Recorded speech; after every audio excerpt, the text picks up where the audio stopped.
So when you are having these, if you ever have this type of back and forth with a racist person, be aware they're going to use one of these six. I promise you. Here we go. For one, deny everything. You're making this all about race. That was in the past. Get over it. Why? Because denial is the first line of defense in any abusive system. Admitting it means accepting responsibility, and a racist worldview can't function if the victim is seen as human. All right. So they're going to first deny everything. Number two, redirect and gaslight. Africans sold Africans into slavery. It wasn't just white people. Black on black crime is the real issue. What about Irish slaves? This is classic whataboutism. It's not about logic. It's about deflecting attention from centuries of systemic brutality and creating confusion, okay? Redirecting and gaslighting. Number three, cling to fragile superiority. White people built Western civilization. Without us, you'll still be living in huts. This is in fact, it's fear. It's a lie. The racist mind knows deep down that the true origin of intelligence, art, and spirituality comes from Africa. White power is borrowed, not earned. So superiority must be repeated like a chant to silence the truth trying to rise inside. So they're going to cling to that white superiority. Number four, you've probably dealt with this and heard these. Number four, hide behind institutions. Oh, we hear this all the time. Well, if that were true, wouldn't the textbook say so? NASA, the government, and scholars disagree. Are they all lying? This is code for the system supports me, so I'll hide inside it.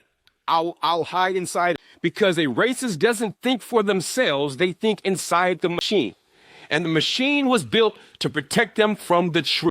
Number four, all right? Number five, use selective history. You've probably heard this one. America ended slavery. We had a black president.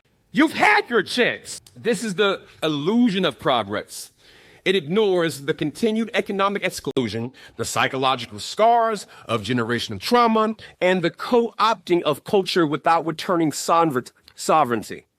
A racist doesn't care about freedom. They care about keeping control that feels earned even when it's stolen. All right, last one, fear the awakening. The most dangerous truth a racist would never say out loud is if black people ever reclaim their power, everything I've built comes crashing down. So instead, they promote division, dismiss history, erase accomplishments, militarize identity, use culture, but deny its creator. Because deep down, they know they're living on borrowed time and borrowed truth and a stolen legacy.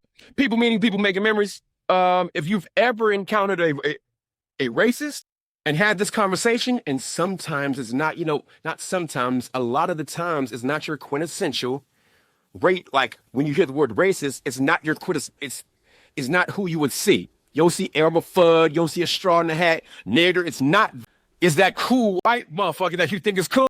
Or that Asian friend who's bought into the system? Or that Hispanic friend that's bought into the system? It doesn't look like what we think it looks like. It sounds, it's more of how it sounds, okay?